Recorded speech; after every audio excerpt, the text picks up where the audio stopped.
Di situ ada rumus mad asli atau mad tabi'i. Kami jelaskan dulu cara membaca media gambar itu. Kita lihat media gambar di samping huruf mim termasuk salah satu huruf idgham bi gunnah. Tadi sudah detail kami jelaskan tentang idgham bi gunnah nih, cara membacanya bagaimana.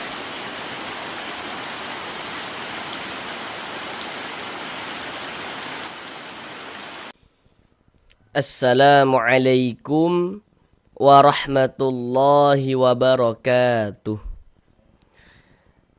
Jika memiliki permasalahan belum lancar di dalam membaca Al-Quran, kemudian juga belum memahami ilmu tajwid, sehingga tidak percaya diri ketika membaca Al-Quran, mari belajar mengaji Al-Quran di channel ini. Di sini kami akan membantu saudara semuanya, baik bapak dan ibu yang sudah lansia maupun saudara yang masih muda, yang kiranya memiliki permasalahan belum lancar membaca Al-Quran, kemudian belum memahami ilmu tajwid, maka di sini kami akan berupaya untuk membantu saudara semuanya agar dapat dengan mudah dalam memahami ilmu tajwid Al-Quran, guna untuk melancarkan bacaan Al-Quran, untuk memperbaiki bacaan Al-Quran daripada bapak, ibu, saudara semuanya. Dengan penjelasan tajwid yang akan kami jelaskan dengan pelan-pelan, kemudian ditambah media gambar dalam penjelasannya, semoga saudara semuanya dapat langsung dengan mudah dalam memahami ilmu tajwid Al-Quran. Kemudian nanti jika ada hal-hal yang kiranya belum dipahami dari penjelasan yang kami sampaikan, maka tulis saja pada kolom komentar di bagian mana dari penjelasan yang kami sampaikan yang kiranya belum dipahami. Di sini kami akan bantu secara maksimal sesuai dengan kemampuan kami untuk supaya saudara semuanya, bapak dan ibu, dapat memahami ilmu tajwid Al-Quran dengan mudah, guna untuk memperbaiki bacaan Al-Qurannya. Begitu. Jadi jika ingin lancar membaca Al-Quran, ya kita harus memahami ilmu tajwid. Kemudian juga harus rajin-rajin, harus konsisten dalam belajar setiap hari. Sisihkan waktu 10 menit atau 20 menit untuk memperbaiki bacaan Al-Quran ya. Kemudian senantiasa istiqomah dalam membaca Al-Quran. Misalnya habis sholat maghrib atau habis sholat isya. Intinya tuh dalam sehari semalam harus ada waktu bersama Al-Quran untuk membuka Al-Quran dan membacanya, begitu. Baik, mari kita mulai belajar mengaji Al-Quran kita. Marilah bersama-sama kita lanjutkan kembali belajar mengaji Al-Quran kita dengan penjelasan tajwid yang akan kita pelajari dengan pelan-pelan. Sekarang kita masuk pada surah Al-Waqi'ah ayat yang ke-18. Jadi kita belajarnya itu pelan-pelan saja, sedikit-sedikit saja. Yang terpenting semoga dapat langsung dipahami dengan mudah ilmu tajwidnya, sehingganya dapat memperbaiki bacaan Al-Quran daripada bapak, ibu, saudara semuanya. Sekarang mari kita baca bersama-sama terlebih dahulu dengan pelan-pelan, baru setelahnya akan kami bantu jelaskan tajwidnya dengan pelan-pelan sampai saudara semua dapat memahami dengan mudah. Bismillahirrahmanirrahim. Bi'akwabin wa abariqa wa ka'sim min ma'in.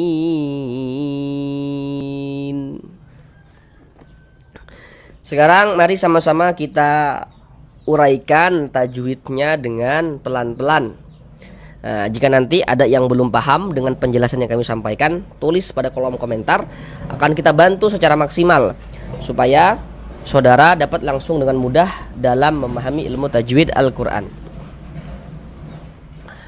Pertama di sini bi'akwa, di sini ada huruf kaf, dia sukun nih. Kita baca bi'ak, ak seperti itu, ak. Nah, jadi ada nafas yang mengalir ketika kita mengucapkannya. Bi'ak. Nah, karena huruf kaf ini dia salah satu huruf yang memiliki sifat hamas. Nah, kita baca seperti ini, bi'ak. Jangan dibaca bi'ako. kok begitu jangan. Nah, huruf kaf bukan huruf qalqalah, bukan. Tapi dia memiliki salah satunya adalah sifat hamas. Biak seperti itu. Kemudian biak wa dibaca panjang. Kenapa kok wa dibaca panjang? Bagaimana cara kita bisa menentukannya begitu? Perhatikan media gambar di samping. Di situ ada rumus mad asli atau mad tabi'i. Kami jelaskan dulu cara membaca media gambar itu. Rumus 1 warna hitam, huruf ya sukun sebelumnya harokat kasroh. Rumus 2 warna hitam, huruf waw sukun atau huruf waw mati sebelumnya harokat dhammah. Dan rumus 3 yang warna hitam, huruf alif sebelumnya harokat fathah.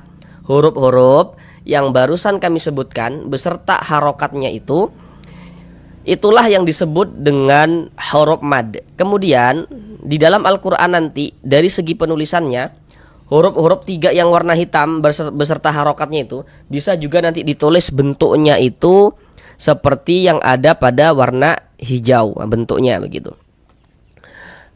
Ini sedangkan wa ini dibaca panjang. Ini penjelasannya terletak pada rumus 3 yang warna hitam. Rumus 3 yang warna hitam. Jadi apabila kita mengaji Al-Quran, kita lihat-lihat, kita perhatikan, kalau bertemu dengan huruf alif, ini huruf alif nih. Jika sebelum huruf alif di sini ada harokat fathah, baris 1 di atas huruf namanya harokat fathah, atau disebut juga dengan baris fathah atau tanda baca fathah, itu maksudnya sama saja. Jadi kalau ada alif sebelumnya ada harokat fathah, maka huruf yang memiliki harokat fathah ini dibaca panjang. Sebelumnya tuh berarti huruf yang berposisi sebelah kanan. Atau kalau masih bingung seperti ini, kalau ada alif sebelah kanan alif nih, sebelah kanan alif nih, sebelah kanan kita ada alif, sebelah kanannya ada huruf yang memiliki tanda baca fathah nih, maka huruf tersebut dibaca panjang. Sehingga wa kita baca panjang. Mad tabi'i panjangnya 2 harokat. Biak wa bi wa aba, tanwin setelahnya huruf waw atau tanwin yang bertemu dengan huruf waw. Perhatikan media gambar di samping. Perlu untuk diingat ini dulu. Setiap kita membaca Al-Quran, apabila bertemu dengan huruf nun sukun atau bertemu dengan salah satu tanda baca tanwin, coba lihat di samping panah tuh. Di situ ada bacanya tanwin. Nah, tanwin itu memiliki 3 bentuk. Baris 2 di atas huruf fathatain namanya, baris 2 tapi dia di bawah huruf kasrotain, dan yang terakhir itu dhammatain namanya. Nah, ini baris 2 di bawah huruf, berarti ini salah satu tanda baca tanwin, kasrotain namanya. Jadi kalau kita mengaji Al-Quran, di mana kita bertemu dengan huruf nun sukun atau di mana kita bertemu dengan tanwin, maka di situ akan terjadi hukum tajwid dengan kita memperhatikan huruf setelahnya. Jadi setelah nun sukun atau setelah tanwin itu ada huruf apa? Ketahui hurufnya, baru kita bisa menentukan hukum tajwidnya. Contoh tuh seperti ini. Ini tanwin nih. Tanwin. Setelahnya adalah huruf waw. Tanwin setelahnya huruf waw atau tanwin yang bertemu dengan huruf waw. Nah, kalau ada tanwin nih, berarti di situ akan terjadi hukum tajwid. Nah, untuk menentukan hukum tajwidnya ini kita harus ketahui huruf apa dia. Seperti yang kita lihat pada media gambar itu, huruf waw termasuk salah satu huruf idgham bi gunnah. Jadi, kalau ada huruf nun sukun atau tanwin kemudian bertemu dengan salah satu daripada 4 huruf yang di samping itu, maka hukumnya adalah idgham bi gunnah. Nah, terkecuali nanti pada 4 kalimat ini. Nanti kalau misalkan saudara mengaji Al-Quran bertemu dengan 4 kalimat ini, bacaannya pertama dunya, bunya, sinwa, qinwa. Nah, itu ada tuh di dalam Al-Quran tuh, bunya, dunya, sinwa, qinwa. Nah, baru nanti itu hukumnya izhar mutlak. Tapi kalau tidak pada 4 itu ya hukumnya idgham bi gunnah. Nah, ini tanwin bertemu dengan huruf waw, ya hukumnya adalah idgham bi gunnah. Nah, cara membacanya dengan cara memasukkan kemudian disertai dengan gunnah. yang dimasukkan itu apanya, begitu kan? bunyi tanwinnya dimasukkan ke huruf waw. Kita baca biu, jangan dibaca bin, biakwabin, nah, jangan, tapi biu dimasukkan ke huruf waw, melebur ke huruf waw tanwinnya nih. Kemudian digunnahkan. Jadi di bagian biunya itu ya, di bagian biunya, biu, nah, suaranya kita tahan, kita panjangkan saja sepanjang 2 harokat. Biakwabiu wa aba biu. Biu yang kita panjangkan itu di bagian biunya. Wa-nya pendek. Biu wa aba, begitu. Ba dibaca panjang. Nah, harusnya di sini saudara juga sudah bisa tahu nih, kenapa kok ba ini dibaca panjang? Bagaimana kok bisa tahu ba dibaca panjang begitu? Kembali lagi ke rumus 3 yang warna hitam. Kalau kita mengaji Al-Qur'an bertemu dengan huruf alif, ini huruf alif nih. Bedanya di sini huruf alifnya itu disambung. Kalau tadi itu huruf alifnya nggak disambung begitu. Karena bertemu dengan huruf waw nggak bisa disambung. Ini bertemu dengan huruf yang bisa disambung huruf alifnya. Ini alif nih. Ini yang disambung dengan huruf ba ini. Jadi kalau ada alif, sebelum alif ada ini nih, ada harokat fathah nih, ada tanda baca fathah nih. Ada alif, sebelumnya ada tanda baca fathah, maka huruf yang persis sebelum huruf alif letaknya yang memiliki tanda baca fathah dibaca panjang. Sebenarnya ba kita baca panjang. Mad tabi'i panjang 2 harokat. Wa abari, huruf ro kalau dia memiliki harokat kasroh, baris 1 di bawah huruf namanya harokat kasroh atau tanda baca kasroh atau baris kasroh. Maka huruf ro dibaca tipis, tarkik, tipiskan huruf ro-nya. Ri dibaca panjang. Sekarang perhatikan rumus 1 yang warna hitam. Rumus 1 warna hitam, perhatikan.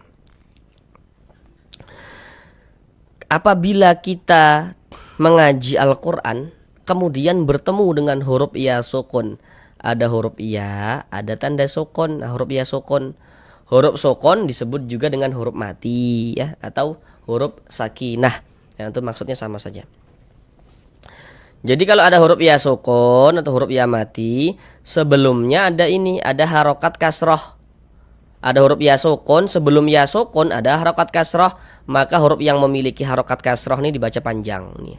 Sebenarnya ri kita baca panjang. Nah, ini harokat kasroh baris 1 di bawah huruf. Ada huruf ya sukun. Sebelah kanan ya sukun ada huruf yang memiliki harokat kasroh nih.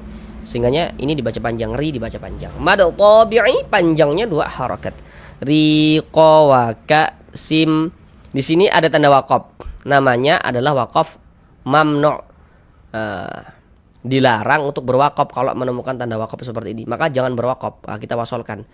Dilarang untuk berwakaf. Terkecuali, nah, sekalian kami jelaskan di bawah nih. Terkecuali wakaf mamnu itu terletak di akhir suatu ayat. Ini ada wakaf mamnu juga di sini. Tapi dia letaknya tuh di akhir ayat. Di akhir ayat 18 nih. Maka tidak apa-apa kita berhenti di sini, berwakaf di sini tidak apa-apa. Tapi kalau di sini kan jangan nih. Kita wasolkan saja.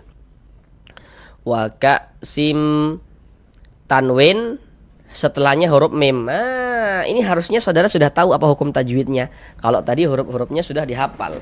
Ini tanwin bertemu dengan huruf mim. Huruf mim huruf apa begitu? Kita lihat media gambar di samping, huruf mim termasuk salah satu huruf idgham bi gunnah. Tadi sudah detail kami jelaskan tentang idgham bi gunnah nih. Cara membacanya bagaimana begitu. Jadi cara membacanya dengan cara memasukkan tanwin dimasukkan ke huruf mim. Nah, waka sim, kemudian digunnahkan. Di bagian simnya itu suaranya itu kita tahan, kita panjangkan sejenak. Sim, kita gunnahkan sepanjang 2 harokat. Sim mim ma'in. Non sokon setelahnya huruf mim. Tadi kan sudah kami ingatkan tuh. Kalau ada non sokon atau ada tanwin, di situ terjadi hukum tajwid. Di sini yang kita temui non sokon pula nih. Tanda sokon tuh seperti ini. Terjadi hukum tajwid. Setelahnya adalah huruf mim. Nah, huruf mim huruf apa? Kita lihat tuh pada media gambar, huruf mim masih huruf idgham bi gunnah, maka ini hukumnya idgham bi gunnah. Masukkan huruf nunnya ke huruf mim, melebur ke huruf mim, sehingganya kita baca mim ma'in. Jangan dibaca min ma'in, min. Jangan dibaca min tapi mim. Mim, jadi huruf nunnya masuk melebur ke huruf mim ini. Huruf nunnya nih, huruf nun sukunnya. Kemudian digunakan ini bagian mim, suaranya itu kita tahan, kita panjangkan sejenak sepanjang 2 harokat. Mim, kita panjangkan. Mim ma'in.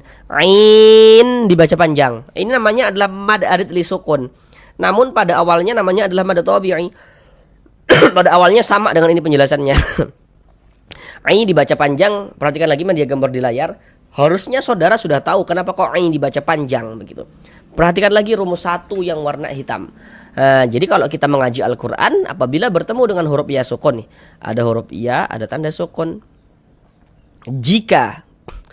Jika sebelum huruf ya sukun di sini ada huruf yang memiliki harokat kasroh nih, baris 1 di bawah huruf harokat kasroh, maka huruf yang memiliki harokat kasroh tersebut dibaca panjang. Sehingganya ai kita baca panjang. Ai mad tabi'i pada awalnya. Ai ditambah huruf yang disukunkan dibaca ain. Nah, mad tabi'inya bertemu dengan huruf yang kita sukunkan, yang kita matikan, berubah dia menjadi mad arid li sukun. Panjangnya mad arid li sukun boleh 2 harokat atau 4 harokat atau 6 harokat panjangnya. Harus konsisten kita dalam sekali bacaan. Jadi setiap kita mengaji Al-Quran kita harus memilih. Kalau mad arid li sukun kita baca 2 harokat, maka semua mad arid li sukun yang kita temui kita baca 2 harokat. Kalau kita baca 4, semuanya kita baca 4 begitu. Tidak boleh selang-seling, harus konsisten. Nah, seperti itu. Huruf yang kita sukunkan adalah huruf nun. Ini kalau kita berwakaf di huruf nun kita baca ma'in. Jangan dibaca ma'inin, jangan. Mengapa begitu? Jadi kalau kita mengaji Al-Quran kemudian kita itu berwakaf, kita itu berhenti tepat di huruf yang tidak dibaca panjang, hurufnya kita sukunkan. Ini kita membaca Al-Quran, berhenti kita di huruf nun. Nah, tadi apa kami katakan? Kalau berhenti di huruf yang tidak dibaca panjang, hurufnya kita sukunkan. Ini huruf nun tidak dibaca panjang, kita sukunkan. Ma'in. Begitu. Nah, di sini tadi sudah kami jelaskan ya tentang tanda wakaf ini. Nah. Sekarang mari kita ulang bersama-sama sekali lagi dari awal. Bi'akwabi wa abariqa wa ka'sim min ma'in.